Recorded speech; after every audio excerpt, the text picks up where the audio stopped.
Hello everyone, welcome back to Suzerain. This game is a lot of fun. So last time we had a meeting with Gloria Torre, who is the head of the conservative wing of our party, to try and convince her to support our new constitution, and that meeting was a disaster. It did not go well. So now I've got to cobble together some sort of alliance of essentially the Pifjas, who I think will support us, Franz Richter's party, the reformists in our own party, and then maybe this little skinny group of independents who, I think Mansu Leakey speaks for. I don't know if we're going to be able to do it. It's because I refuse to give up the election threshold. I want the representative body, the National Assembly, to be as representative as possible of the nation. Our own party doesn't want that. So now we have a meeting with Albin Clavin, the reformist in our party. He is in charge of the reformists, on trying to get this constitution through. Supposedly, a while back, he said if we supported the Workers' Rights Bill, he'd support a constitution. We supported the Workers' Rights Bill. I don't think we had an official agreement with him, but let's see if he's gonna be on board with us. After our meeting with Gloria Torre and further discussions with the party and my cabinet, it was time to talk to Albin Clavin to get the reformist wing to support the proposal even. I also plan to finally present a more fleshed out proposal and declare our agenda to the party after our meeting. I walked into the left wing of the assembly and entered the quarters of the USP. When I reached the meeting hall, I saw many of our members conversing inside. Yo, what's up, dudes? After taking a glimpse inside, I went back into the corridor to look for the office of Albin Clavin, which was around the back of the place. When I reached down his room, I knocked on his door and entered. Mr. President, welcome! The whole room was surrounded by bookshelves, packed with files and papers. It was a small office with books and dossiers lying on every corner. It felt claustrophobic. On his gesture, I took a seat. How's everything going, Mr. Clavin? Oh, it's been busy. The party's been working very hard. Mr. President, thanks for asking. How is it going for you in the palace? It depends on our meeting today, Mr. Clavin, huh?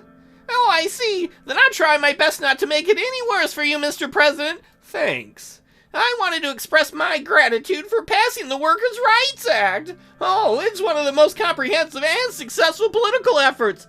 I'm glad we see eye to eye on that. It was the right thing to do because our workers were suffering for many decades. Indeed, the people will credit your administration and the party for a positive change in their lives. See, you get it, Clavin. You get it. If we represent the people, we can have the threshold change. We just got to represent the people to maintain power. You get it. The businesses will share the burden with the state, but it is a change they have to abide by. Oh. Albin smiled and knocked on wood. Anyway, sir, let's talk about the proposal. Thanks for coming here for my input, because there are some subjects where Gloria and I don't see eye to eye. Yeah, I was just talking to that bitch, and she didn't see eye to eye with me either. I have to say that most of the progressives were already starting to warm up to you. Your attempt at changing the Constitution created quite a bit of excitement, I must say. Oh, one could dare to say an excitement that hasn't been felt since the 30s. Oh. I've already read the proposal you made. It looks pretty good. No surprise that Mrs. Torre didn't give her support. Look, Mr. President, I'm on the same side as you. Why can't all meetings go... Wait, there better not be a but. There better not be a but. I won't create any problems. Why can't every meeting be like this? Thank you, Mr. Clavin. Any help from you is much appreciated. He looked down at the proposal. It's looking good. I will support the proposal and get the needed signatures from our wing. I believe the reformist votes that I have will be very important to you. Dude, we are desperate for every fucking vote we can get if the conservatives and moderates in our own party won't vote for it. Who knows? Maybe you'll consider me for a job in the government in the future for this. Dude, if you're this agreeable, maybe. Man, do I play hardball with him? I'm just gonna... I think they're voting for us. You bet I'll consider it, Mr. Clavin. Good to know, Mr. President. I'll talk to my guys shortly. I don't think I needed to threaten him there. I could have threatened him there and be like, you better give me the votes. I think I'm getting his votes. He sounds like he's on the same page. Let's not fuck this up. I don't have any more meetings I can fuck up if we're gonna get this Constitution through. I'll have their signature soon. You are the man, Klaven. Thank you. See you in the conference, Mr. President. I left his room and went back into the corridor. The meeting had exhausted me. Really, that was one of the better ones we've had. I went to the restaurant of the assembly to get something to eat while conversing with other members of our party. I saw Albin talking to his people in the distance.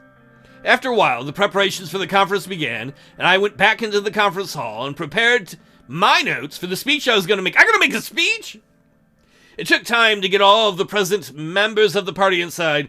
Gloria Torre announced me from the stand. So this must be my opportunity to try and sway members of our party for what we're trying to do.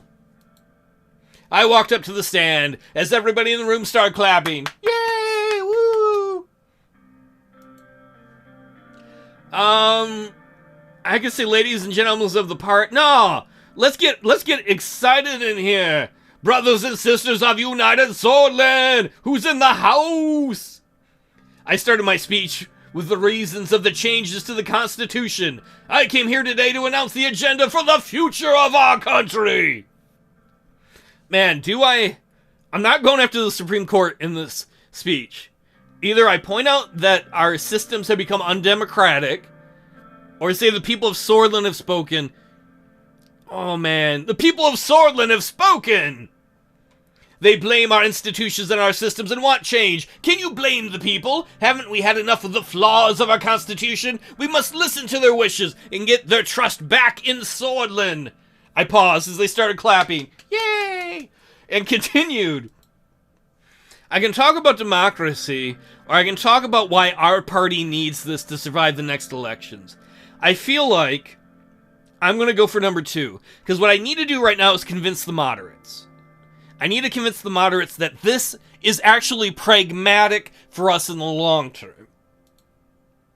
I brought attention to the people's protests and the slight decrease in the popularity of our party, the USP. I explained how our proposal will only be beneficial for everybody. The moderates that sat in the center started applauding. Woot! See, that's it. That's it. I knew who I needed to reach. I need to break them away. If I can't get the conservatives from our party, if I can break the moderates away from Tory, we got a chance. Later, I explained the contents of the new Constitution and asked for their full support for the proposal. I'm not going to threaten them. That would be hilarious. Man, when I get done with this Let's Play, maybe I'll go see if somebody's done one where they've been a total dick, because that would be hilarious to watch. I'm not going to order them for it. I'm going to ask them for it. We're a democracy. I asked for each and every member's vote to make a change together. I need you, only with all of us together. Can we make this a better place for all of us? The reformist wing on the left end stood up and started clapping loudly after Albin Klaven made a sign. Woot, woot, woot, woot, woot, woot, woot, woot. Yeah, Klaven, coming through. You the man. I saluted everybody in the room one last time and bid them farewell before leaving the stand. I walked outside the assembly and back into the palace. That went well. There's a news article. I don't want to read it. In my mind, it went well. If Joe Biden can be constantly deluded about everything, can't I be deluded for 5 minutes? Let's go read the news. The whole sword post. The president meets the USP. Today, President Rayne has met with his party members in a party meeting in the Grand National Assembly of Sordland, where the current situation of the country and future plans of the party were likely discussed. It was later reported that President Rayne used the meeting to give a speech to the party and announce the contents of the first draft of the new Constitution. The details of the meeting were not made public, nor what the draft contained. Balance of power. In Eastern Marcopa, that bodes ill about superpowers maybe in our region. What be going on? Check out the news. 2 new news articles. From the radical, archaic state of Sordland's conscription laws. Oh wait, we draft people? Dear reader, I ask you this. What year are we in? 1880s? 1920s? The matter I am writing about is, of course, mandatory military service again. In times when there are no active wars, why do we still need to have these archaic conscription laws? I agree with him. When you draft people into your military, the quality of your military usually goes down. Let me answer that. It is because someone profits from it. Not only does this make the warmongering soulless happy, it also works out for large defense corporations. The oligarchs are now swimming in money, while we still have to send our children away when they come of age. We are in the modern age. If we want to modernize Sordland and catch up to the superpowers, if we want to lose this militaristic identity so we can intellectually prosper, mandatory conscription laws must go. I agree with the radical there. In geopolitique, Rayne to meet with Smolak and Van Horten. Alright, so we're gonna meet with Smolak, the leader of Wayland, who wants to go after the British Freedom Front. And then I think Van Horten, yeah, he runs Agnolia. So that must mean that our trade deal, peace treaty agreement things that Pete's been working on and we see must be making progress. And then we have some sort of news from Benfi.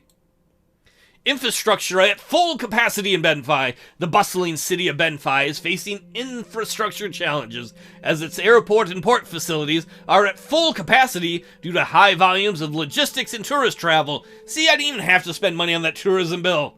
The situation is raising concerns over the ability to sustain the growing demand without causing delays and disruptions.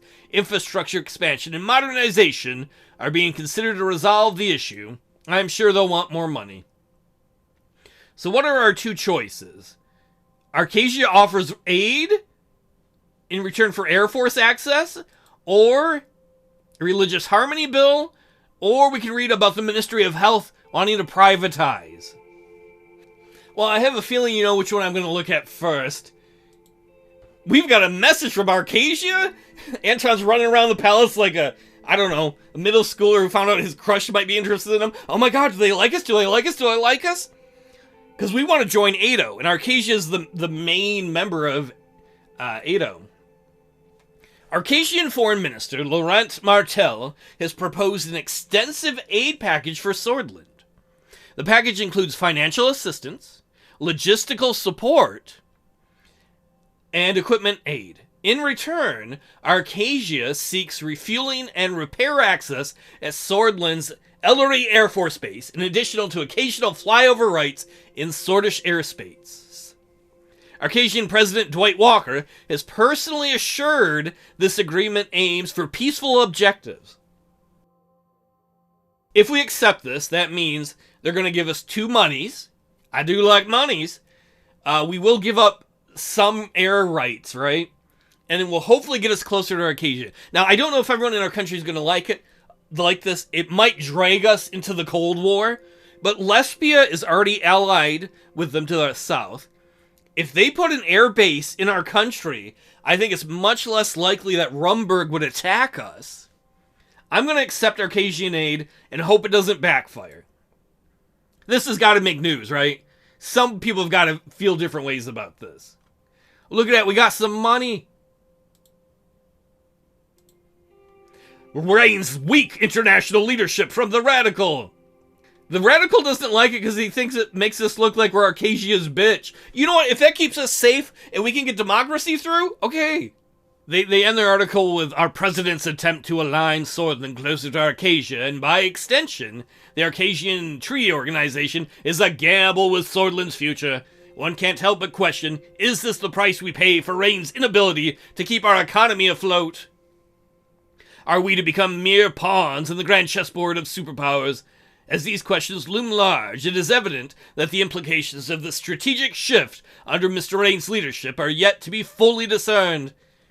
The thing is, no matter what, the Cold War has already come to our continent, right? Volksland is aligned with the communists. Lesbia is aligned with the capitalist West. Sooner or later, everybody around us is going to be aligned with somebody. I want to be aligned with Ado. Which leads us to, what do we got here? Oh, there's some news for the economy and for diplomacy and policies. Right there, we gave them access to our air base. The Swedish Air Force extends its hospitality and support to the Arcasian 4th Fighter Squadron, allowing them to refuel, undergo necessary repairs, and access the state-of-the-art facilities at the Ellery Air Force Base. This collaborative effort enhances the intermingling of expertise, resources, and shared knowledge between the two air forces, fostering stronger cooperation and mutual support. That's good news. And this is kind of neutral news here. The Arcasian 4th Fighter Wing, a crucial component of the Arcasian Air Force, conducts occasional air rotations around the Ellery Air Force Base, showcasing a display of military cooperation between the two nations. The rotations serve to maintain and enhance military readiness and to promote regional security and stability. Hey, we need that. And then for diplomacy... Oh, it's green! Arcasian aid! Of course that's good for us. I don't know, I think all in all that's good news. Don't get me wrong, there can be some... Oh, did I miss something? Oh, investments from Arcasia, what's this? Many Arcasian companies are now opening new branches, expanding their existing operations and forming Swedish-based subsidiaries, bolstering our economy and creating opportunities for jobs and further investment. Now that people from Arcasia see that our country could end up getting protected by Arcasia, they want to invest money in our economy. Alright, like, things could still go bad, but that seems very, very good. Oh, wait, there's some news from the Contana Security Pact. They're not going to be happy about this, are they? Condemnation from the United Contana. They voiced their disapproval of the financial accord between Sordland and Arcasia. Who are you to decide how we live our lives, commies? Chairman Malvane criticized President Rayne for inviting Ado to meddle in the affairs of Eastern Marcopa. In a firm stance against the perceived Arcasian imperialism, the chairman has vowed to defend the sphere of influence of the CSP. All in all, I think this is good. Long term, I don't know, maybe something bad will happen. We're getting foreign investment we didn't have before. That's going to help us with the recession. We're making money. We now have closer ties to Arcasia. We can hopefully get into Ado eventually. We will probably have to change the Constitution first. I don't know. These things are looking hopeful. It's not guaranteed, but yeah. Yeah. Woot! We'll deal with these things next time. The privatization report and the religious harmony bill, some of that's probably not going to be pleasant, so we worry about that another day. Thanks for hanging out, y'all.